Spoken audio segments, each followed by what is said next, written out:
নমস্কার বন্ধুরা, তিতলি রান্নাঘরে আপনাদের অনেক স্বাগত। গরম পড়েছে, ভীষণ গরম পড়েছে। আজকে আবার হালকা মেঘও করেছে, আকাশে টিপটিপ করে বৃষ্টিও পড়ছে মাঝে মাঝে দু এক ফোঁটা করে। আজকে রেসিপিটা থাকছে এই যে গরমে লাউ খেতে খুব ভালো লাগে, আর লাউ খেলে পেট ঠান্ডা থাকে। লাউটা খুব ভালো ঠান্ডা জিনিস। তা আজকে করব লাউ ঘন্ট মাছের মাথা দিয়ে। একদম প্লেনভাবে করব, একদম সহজভাবে, খুব সহজভাবে, খুব তাড়াতাড়ি রান্নাটা হয়ে যাবে। ভিডিওটা অবশ্যই দেখবেন। বৃষ্টিও পড়ছে দু এক ফোঁটা করে, এই এখনই হয়ে গেল দু এক ফোঁটা বৃষ্টি। তা যত তাড়াতাড়ি পারি রান্নাটা আমি করে নেব।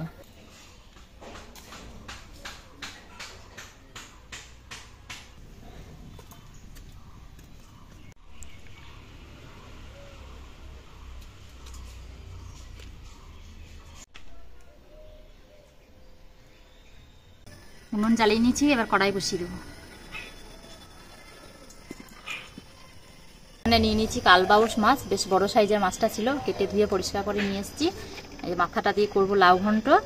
আর মাছগুলো বলছে ভাজা খাবে, গরমের তরকারি খেতে ভালো লাগছে না কারো, মাছ ভাজা খাবে। আর এই মাছের মাথাটা দিয়ে লাউ ঘন্ট করব। মাছে নুন দিয়ে দেবো,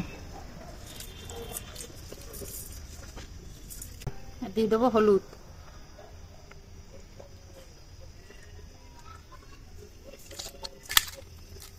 মাছে যদি তেল হয় সেই মাছটা খেতেও স্বাদ হয়।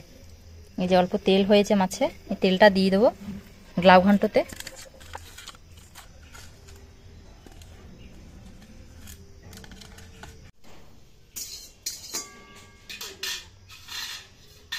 কড়াই গরম হয়ে গেছে, এবার সর্ষের তেল দিয়ে দেবো, দিয়ে মাছগুলো ভেজে নেব। এই যে এখানে চা চামচের 2 চামচ মতো আতপ চাল ভিজিয়ে রেখেছি, এটা ভিজুক। ততক্ষণ এদিকে মাছটা ভেজে নিই, ততক্ষণ ভিজে যাবে। আতপ চাল তো বেশিক্ষণ লাগে না ভিজতে, 10 মিনিট থাকলেই ভিজে যাবে।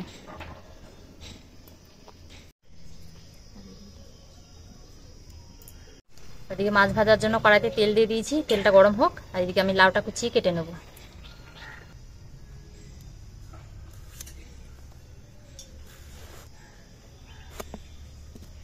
কুচি লাউটা এখনো বীজ হয়নি, বীজ দেখাই যাচ্ছে না, একটু একটু সামান্য দেখা যাচ্ছে। এই লাউটাতে বেশ ভালো হয় ঘন্ট খেতে। আর আমরা ঘন্টটা একটু বেশিই খাই, ঘন্টটা খুব ভালো লাগে। লাউ ঘন্ট, চাল কুমড়ো ঘন্ট, যে কোনো শাক ঘন্ট। লাউয়ের খোসাগুলো একটু ছাড়িয়ে নিলাম মোটা মোটা করে, এটি রেখে দেবো। লাউয়ের খোসাটাও খাওয়া হয়, এটা কালকে ভাজা খাবো। লাউয়ের খোসাটা আলু দিয়ে, পেঁয়াজ দিয়ে, আলু দিয়ে ভাজা করলে খুব সুন্দর লাগে খেতে।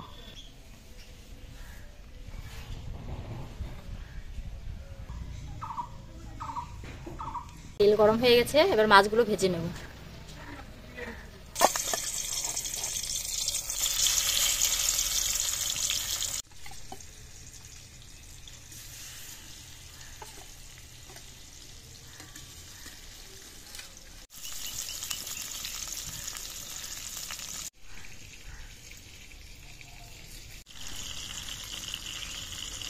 লাউ খোসা ছাড়িয়ে সুন্দরভাবে ধুয়ে নিয়েছি, এবার একদম কুচিয়ে কেটে নেব।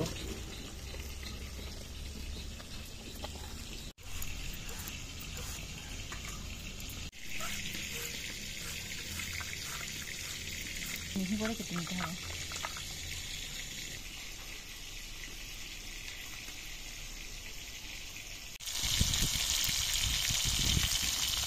মাছের এক পিঠ ভাজা হয়ে গেছে, এবার মাছটা উল্টে নেব।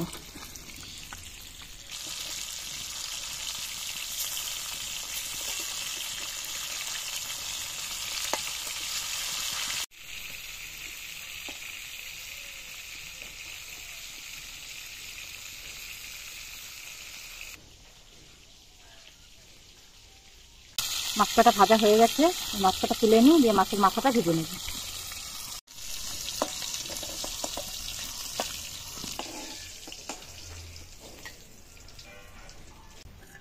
মাছ ভাজার তেলেই মাছের মাথাটা ভেজে নেব।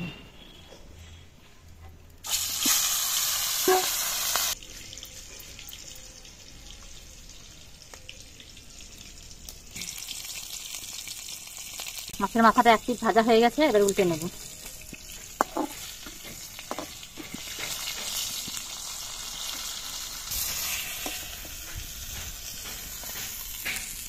ওই মাছ ভাজার তেলেই কুচি রাখা লাউ দিয়ে দেবো।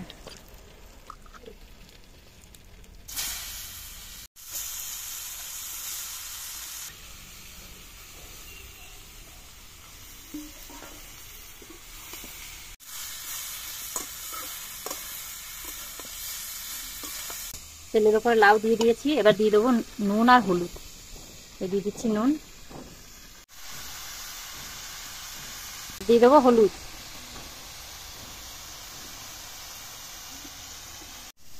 লঙ্কা চিড়ে একটা কাঁচা পাকা লঙ্কা নিয়ে নিয়েছি, এবার লঙ্কা কটা চিড়ে দিয়ে দেবো।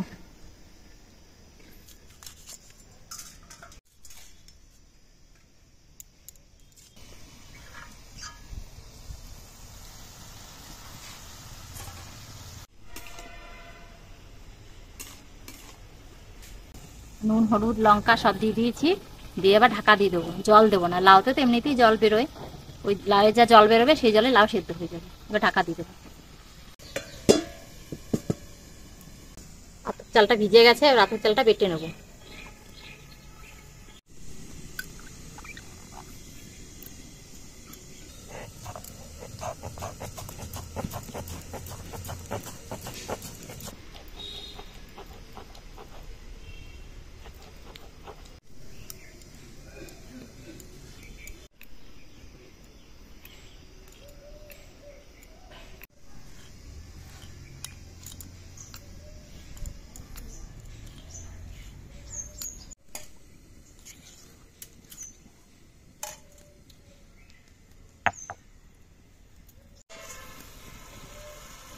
লাউটা হাফ সেদ্ধ হয়ে গেছে, এবার লাউটা ঢেলে নেবো। ঢেলে কড়াই পরিষ্কার করে ধুয়ে তারপরে ফোড়ন দিয়ে দেবো।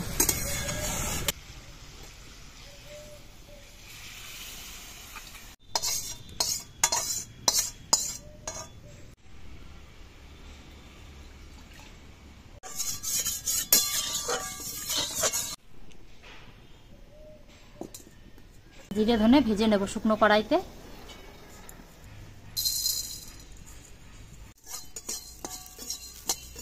আর দিয়ে দেবো কিছুটা জিরে।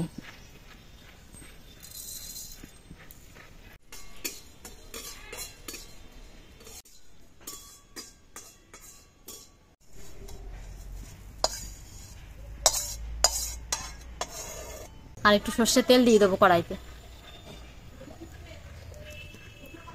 দিয়ে দেবো একটা শুকনো লঙ্কা, আর দিয়ে দেবো কিছুটা জিরে। ভেজে রাখা মাছের মাথাটা দিয়ে দেবো।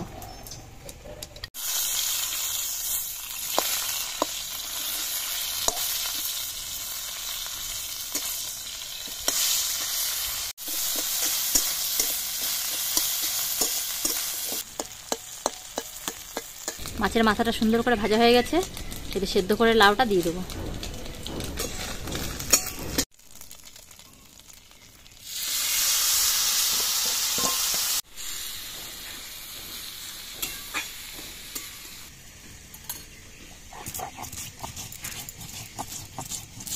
জিরে ধনেটা বেটে নিচ্ছি, দিয়ে এটা আবার তরকারিতে লাউ ঘন্টতে দিয়ে দেবো, নামানোর আগে দিয়ে দেবো।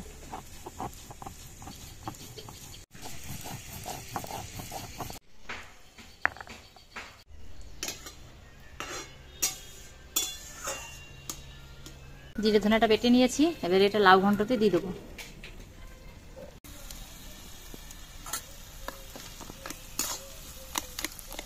লাউ ঘন্টটা প্রায় হয়ে এসছে, এবারে যে চালটা বেটে রেখেছিলাম আতপ চালটা, এই যে একটু জল দিয়ে গুলিয়ে নিয়েছি, এবার এটা দিয়ে দেবো, দিয়ে নামিয়ে নেবো।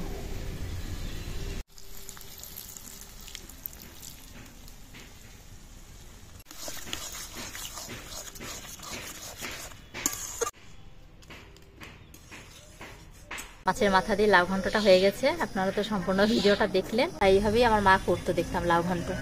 যে কোনো লাউ ঘন্ট, যে কোনো ঘন্টই, শাক ঘন্ট হোক, লাউ ঘন্ট হোক, বা চাল কুমড়ো ঘন্ট হোক, এইভাবে মাছ দিয়ে বা নিরামিষিও করা হয়। কিন্তু ওই চাল বাটাটা দিতেই হবে, চাল বাটাটা দিতেই দিয়ে আমিও সেইভাবেই শিখেছি। বেশ খেতে ভালো লাগে, আগের পুরোনো দিনের রান্না তো, যেভাবেই করবেন সেভাবেই ভালো লাগে। তা আপনাদের কেমন লাগলো অবশ্যই একটা কমেন্ট করবেন, আর লাইক করে সাবস্ক্রাইব করে আমাদের পাশে থাকবেন।